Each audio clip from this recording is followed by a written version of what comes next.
Here's where salespeople get it wrong. They think they bring the value. As a sales professional, I don't bring the value. You own the value. If I can align my product or my service to that, the sale will happen. If I don't do that, then I get reduced down to the lowest common denominator, which is always price.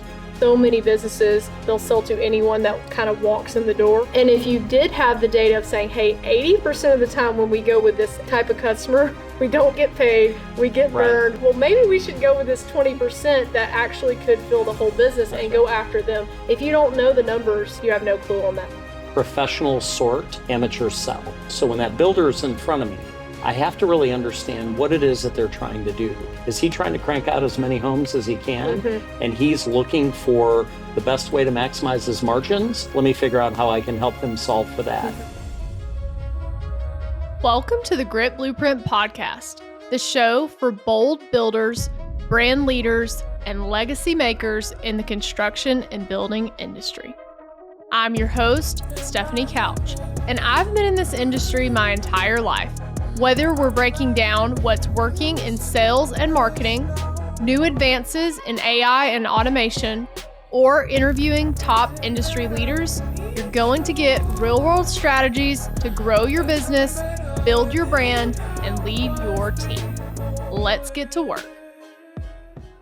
Welcome to the Grit Blueprint Podcast. I'm your host, Stefanie Couch, and I am here today live in Orlando, Florida at the Do It Best Spring Market with my friend Jim Wilcox. Welcome to the show, Jim. Good to see you. Thank you. Yes, and you are actually here with Do It Best. Just like me, as a consultant, we both work with them. It's been a really cool partnership to be able to see you at markets.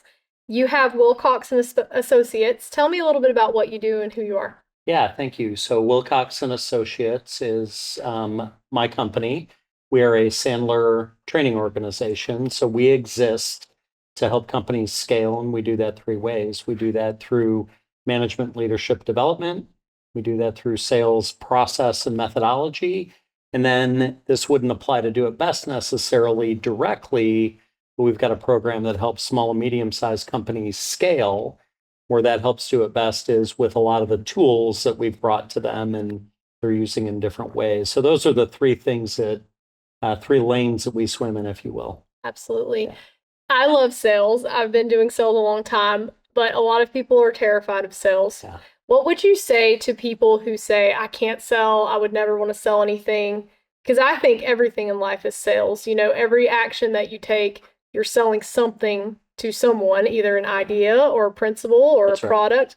What would you say to people that are scared of sales? It's a great question. Somewhere along the line, sales truly became a four-letter word, and a lot of people are terrified of it. To the degree that, you know, people want to put business development manager, you know, on their card or some other cute term that doesn't say sales. And I think something you said, Stephanie, is very important. Almost every single role in the organization truly is selling, internally or externally. I think when you look at roles that are not directly selling, you know, I would ask them questions around, so what ideas are you sharing? Where do you negotiate, right? Where do you have to be convincing internally or externally? Because like you said, even internally, I'm trying to sell an idea. That's sales, right? If I'm trying to get time with somebody across the organization, you think about them, you know, the larger organizations that we work with, if I need somebody to help me out across the organization, sometimes I've got to negotiate or sell my time. So putting away this idea that sales is somehow a four-letter word and it's bad. Getting over that head trash first, I think, is the first step in addressing that. Yeah. What are some of the principles? Because I know Sandler is known as the best sales coaching in the world, and you are obviously associated with them. What are some of the principles that you teach at Sandler in sales? Thank you. From a Sandler perspective, we believe that there's a handful of steps in identifying an opportunity, taking it all the way through close. So the first thing is building bonding and rapport. So how am I engaging that prospect or that client on a personal level? Sales gets a bad rap because I show up and I try to be all things to Stefanie, for example, or I try to be somebody I'm not. But how do I truly match and mirror, and what are the tools in doing that. So that's a first step. I'm not going to be friends with everybody that I sell to. Yeah. Right. And I don't have to be friends Sure. to everybody that I sell to. You don't even have to like me necessarily to buy from me, which are weird concepts. Yeah. But if I can figure out how to create some likeness with you, then we can create some bonding and rapport. From there, if we can create some equal business stature, right, then we can get the ball moving on selling. From there, it's how do we properly qualify? What's interesting is when I talk to sales reps about how do you know when you have a qualified opportunity? Yeah. Most of them will say, I had a conversation with Stefanie Couch and it was a great conversation. And that's how they feel like it's qualified. So it all goes back to honestly whether they like you or not, or whether you like them, or they felt like there was a warm and fuzzy. I feel like that's what most people qualify on is like, is it warm and fuzzy? Did I feel good about that? It's not, is this solution a good fit? Yeah. Do they have the, sometimes the money or the qualifications to do the thing that I want them to do? Or do they even need my solution? I think is a big question that people forget to ask. I've always thought that, you can sell something to someone and they can say yes and the check can clear or the credit card can go into your account. But if in a few weeks they don't feel like what you brought them gave them great value, they're never going to buy from you again. That's right. And also they're probably going to have some resentment there, because I know I feel that way about certain products that I probably shouldn't have bought and they didn't give me that.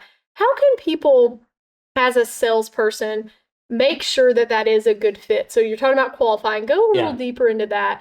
But let's take a Do It Best member, for example, someone selling lumber or someone selling a hardware product.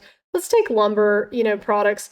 That's more of a fit for a longer term job a lot of times. Maybe a builder comes in. How do you know that builder is a good qualified customer for you as a lumber dealer?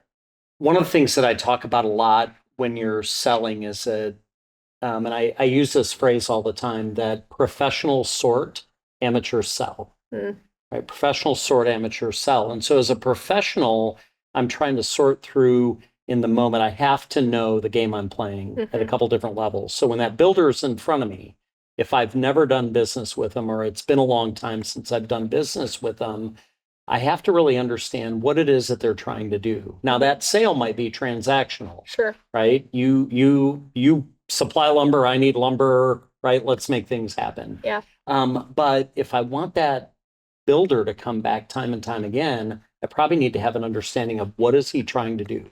Is he trying to crank out as many homes as he can? And he's looking for the best way to maximize his margins? Let me figure out how I can help him solve for that. If he is trying to grow a scalable business, something bigger than who he is as one individual, and I can help solve for that, right, then we have a much different relationship. So I have to sort through what's the game I'm playing here in the way that I sell and in the way that I'm selling to the customer at the end of the day. I think one of the things we're seeing in our business, because, we help people build systems and also do some things with marketing and branding. And then AI, we're doing a lot. Loyalty programs are something that I'm seeing a ton come out into the market. So I work with a lot of manufacturers as well as dealers and distributors in the building materials space specifically. And a lot of big companies in the last 3 months have come out with loyalty programs. And I think it's because no one wants to be competing on just price. Right. We need to figure out, how do we as a company help the customers that are coming to us build their businesses, which is intrinsically what you're doing for people, is helping them scale. I've always found that if we can solve a problem for someone, if we can figure out how to make their life easier, reduce friction, all those things. And I think we're starting to see that, for 4 or 5 years previous to right now, well, especially 2020, 2021, crazy things. You just sold it. If you had it, it was going to sell in the building materials business. We are not in that market right now. And some people are very worried about, how do I stay on top? How do I dominate my market when I'm competing on price again? What would you say to a person in the dealer market that wants to say they have more than just a price? They aren't just a price. What are the things that you would say that you see people winning in this market with? So we started to talk about qualifying a moment ago. And I always say when I'm training people that if I were to have a tattoo, it would be right here. And it would say that All things being equal, price only matters in the absence of value. Mm. So I would print that right there because I do believe that. I Yeah. believe, we're in Orlando. There's a Ferrari pop-up store in the Vineland Mall right now. Okay. And I looked at a jacket that was $850 just for a puffer jacket, right? I could buy the same Patagonia jacket for probably $200. Yep. Those jackets are flying out of that store because people value whatever it is, the brand, the quality, the perceived quality, right? And so we train a lot not to sell on price, right? But here's where salespeople get it wrong. They think they bring the value. As a sales professional, I don't bring the value.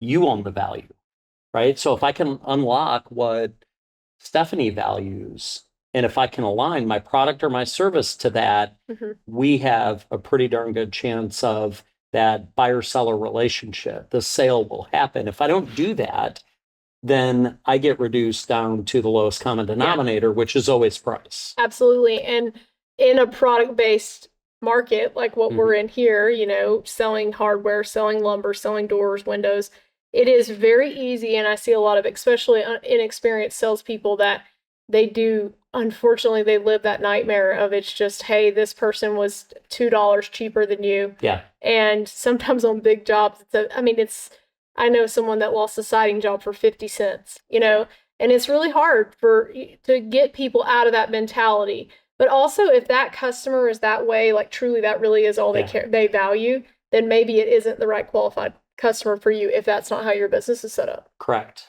Yeah, correct. I think that, there's a time and a place to make adjustments to the price. Now, if I follow good negotiation process, I'm only going to do that if I'm getting something of equal or greater value in return, right? That should be my mindset around that. I'm not just going to say, oh, they're $2 lower or 50 cents lower. Let me match that. I'm going to fight for, well, what if we were able to meet in the middle? You concede, I concede. I get something of equal, greater value.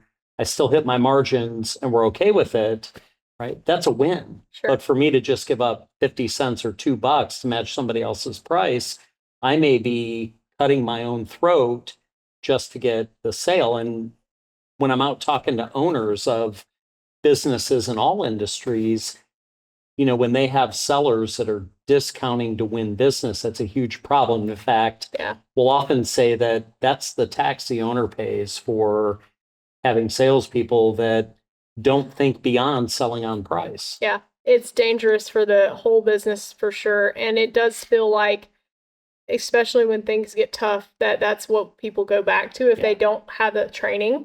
So other than the qualification process, what's a few other things that you focus on and Sandler with your sales principles? Because I really believe a lot of people struggle so much with this. They don't know what to do. Correct. Yeah, they're not following a process. That's right. So qualification is more than, did we have a good conversation? It's what are the problems, issues, or challenges you're trying to solve, right? Where are you at today versus where do you want to be tomorrow? We call that pain. What are you willing and able to make the investment in my product or service? And then how are you going to make the decision? There's a couple other steps beyond that. So on the sales side, we're training to a process. And then the methodology, which is the tips, tools, and best practices. Beyond that, we're training managers on how to lead and develop talent in their organizations and how to coach and train to a process. I'll use my own story. In my past sales career, I was always, top sales guy. And one day somebody tapped me on the shoulder and said, Jim, you're pretty good at sales. We're going to promote you to manager. Go out and lead the team, but I never got trained. They just assumed because I was a good sales guy that I'd be a good manager, and that does not translate. Didn't translate in my case, and it doesn't translate. Hardly ever. Right. And the skills are so different, especially a lot of salespeople that are really great are actually lone wolves. I mean, they're out there eating what they kill, and they're going for the gusto every day. Yeah. And they're not thinking a lot about team and building, an organization. So I find that sometimes they're the worst managers are those people because they're so, just naturally, they need that training. Well, and here's a fallacy with your A players. Yeah. the common mistake with managers is they tend to spend their time with C players. I've got to fix them. Yeah. Right. And they ignore their A players because they can be on autopilot, and we get that backwards. Right. So we talk a lot about not only where do you spend your time, but how. If you take an A, B, and a C player on a team, they should get a different type of interaction. A players don't need their time managed. Right. They typically have got that down. They need coaching. C players need their time managed. Yeah. They need to be able to do the fundamentals. And if they can't, you've got decisions to make. Yeah, that's a great conversation. I want to dig into that just a little bit. So I have a pretty firm belief, and you could disagree with this, but I think you can tell usually pretty soon after you hire someone, within a few months at least, but usually pretty immediately, whether someone is kind of an A player. Yeah. I mean, I've never seen anyone turn into a superstar that wasn't already one. That's a true A player, like a unicorn. But, B players, C players, a little harder to pick out. And sometimes they can mirror as an A player for a few minutes during an interview, right? It's kind of easy to look that way. And sometimes people come in with great pedigrees. You see a resume and you're like, wow, this person, he or she has worked everywhere. Yeah. They've done everything. And they don't get to the finish line like you think they're going to. Right. How do you sort through that as a leader? How do you know when someone really is a good fit for a role? Because I think that's something a lot of people struggle with. And sometimes you're having a really short interview process. You need someone right now. How do you micromanage that or manipulate that to work for you? There's several steps. So in our leadership program, one of the tools that we use it actually comes out of our organizational excellence program. But we train owners and managers on how to create what we call a search model for the position, not the person, right? So if Stefanie is a top performer, for example, and she leaves, we're not necessarily trying to replace Stefanie. What we want to look at is what are the skills, experiences, attitudes, results, cognitive background, and habits of the position that are required. And then let's match the candidate to that. Let's do that through, creating a strong job profile, for example. And then we're big believers in bringing along third-party objective assessments that help us vet out, is this candidate right? Because like you alluded to, I mean, the average salesperson can, BS their way through an interview, and then you're stuck with the result, unfortunately. Absolutely. 3 months later saying, hey, I thought Jim could produce and he didn't seem to want to leave his house. Yeah. Now you've got a problem. So we start with that search model. We encourage third-party assessments. Are there some that you love more than others? There's a few that we like. Okay. On the communication side, we use DISC quite a bit. On the behavioral side, we use assessments like Talogy and Harvard and Octus. Okay.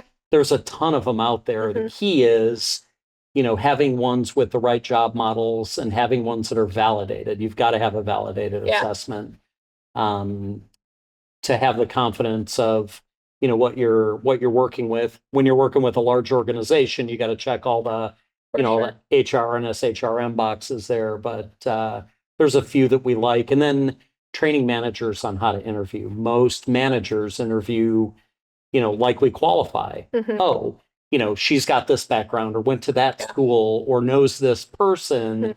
That's not good enough when it comes to, your next talent anywhere in the organization. Yeah. I think one thing that is kind of a thread through this whole conversation that's interesting to me is our human nature is to like people that are like us. Yes. And also people that like us. Right. So if I like you, Jim, and I think, well, Jim and I are kind of similar and we like each other, then it's way easier for me to hire you or for me to want to buy from you. And some of that is just human nature. Yes. But I think as leaders, it is very interesting to see how that actually can be negative in an organization because you copy and paste yourself, unfortunately. Yes.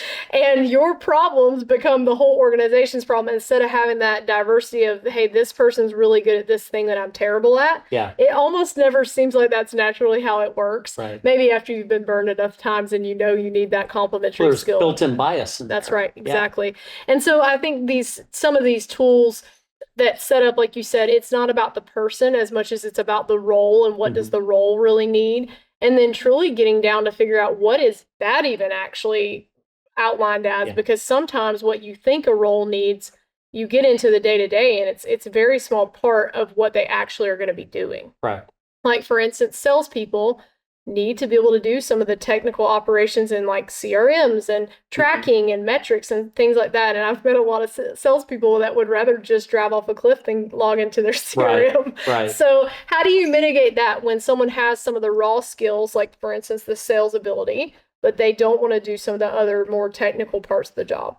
Boy, that's potentially Pandora's box because I used to be that guy. Yeah. I used to be that guy Yeah. where I was always typing in my notes late, right? Getting them last minute. But as an owner, now I completely understand the need to be able to have data in there, because if we're working together, you're on my team, and you win the lottery and decide you're not coming in tomorrow. I've got to be able to pick it up. Sure. And if I don't have good data in there, I can't pick it up. Or worse, you leave, I don't have data, and now you're taking all your clients with you. Yeah. I'm super at risk. The other piece of that is, as a small business owner, I've got to be able to plan. So your projections need to be very, very tight. And we've got to have, in our CRMs, we look at the stages of our pipeline. I've got to have good entry and exit criteria so that I have confidence that what you're out there producing is good from my perspective to be able to plan and make decisions. Yeah. And so, I don't know that a lot of salespeople have that perspective. They look at it as, oh, my CRM is my babysitter, or it's another task I have to do.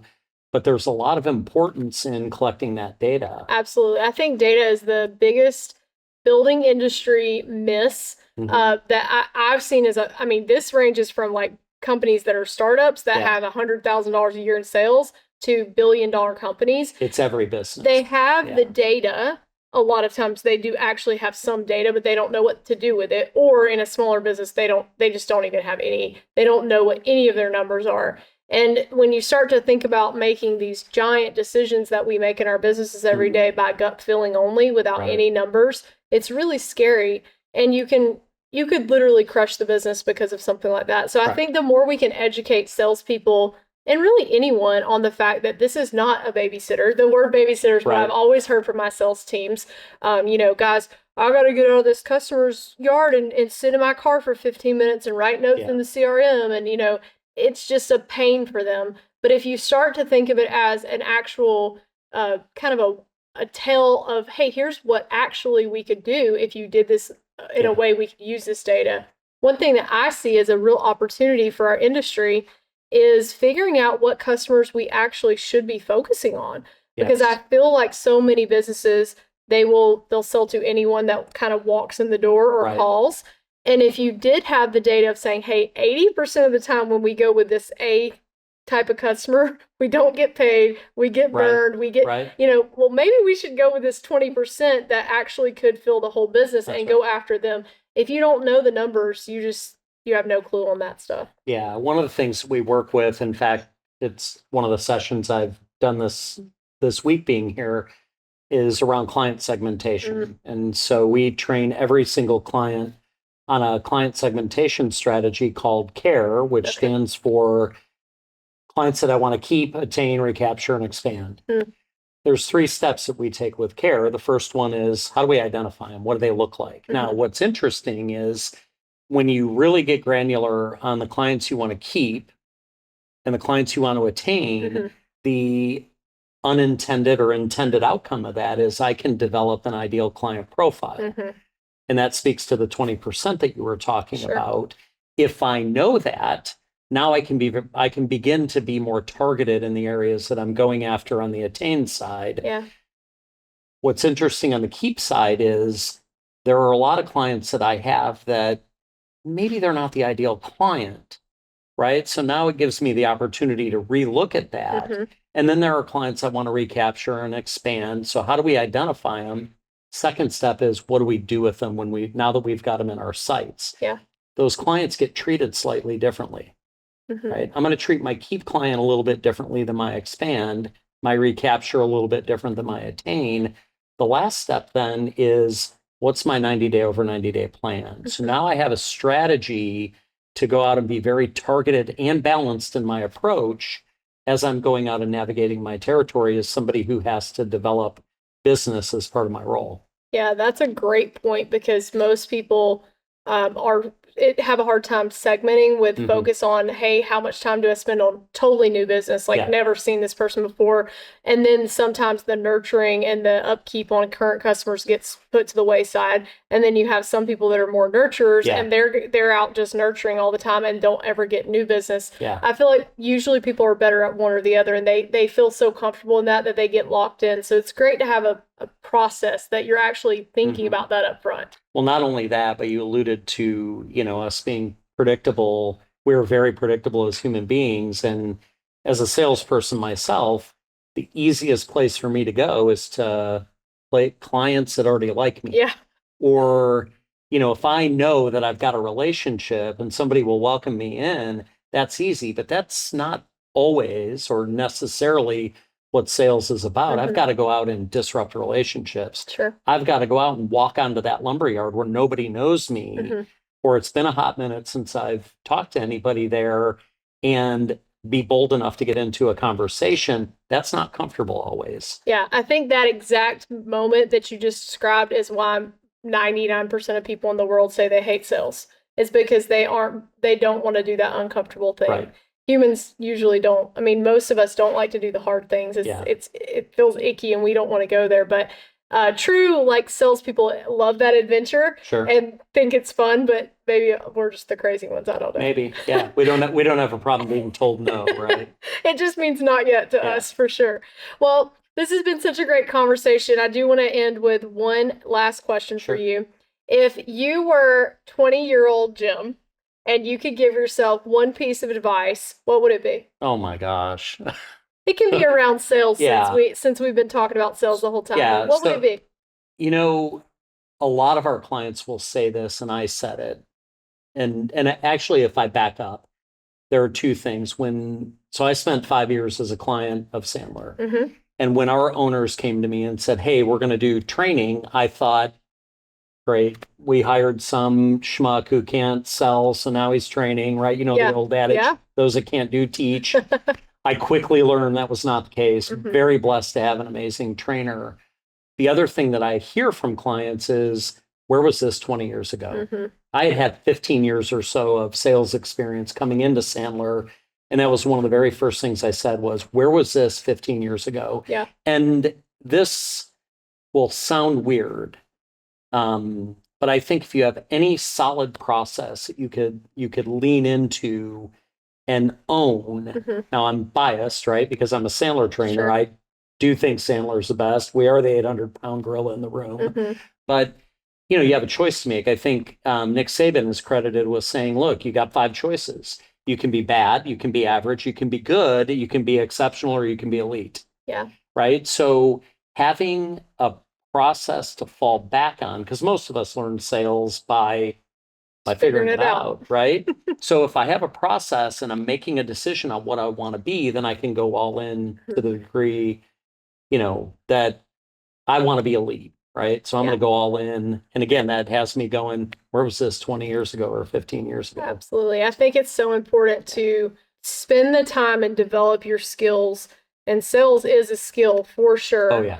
And it does get, I guess, labeled as a gut instinct, or like you either have it or you don't. Right. But I don't really believe almost anything in life is that way. I think that maybe some people are more naturally inclined or talented based on personality or risk ability and taking things that are hard and loving it. Yeah. But even people that are born that way with those processes and that kind of framework can just hockey stick. And that's always a good thing when you're making commissions or when you're selling. So if someone is listening and wants to connect with you and is interested in learning more about what you do, how can they find you? My email is jim.wilcox@sandler, SANDLER.com. Okay. I'm on LinkedIn, Jim Wilcox, Sandler, Indiana, North Carolina. Those are my 2. I've got offices in both states. Okay. You can find me on LinkedIn, very active on LinkedIn, so it shouldn't be too hard to find me. Very good. Well, I'm excited for a great market. I am too. And thank you for spending a little time with me. Thanks for having me. That's it for this episode of the Grit Blueprint podcast. For more tools, training, and industry content, make sure to subscribe here and follow me on LinkedIn and other social media platforms. To find out more about how Grit Blueprint can help you grow your business, check us out at our website, gritblueprint.com.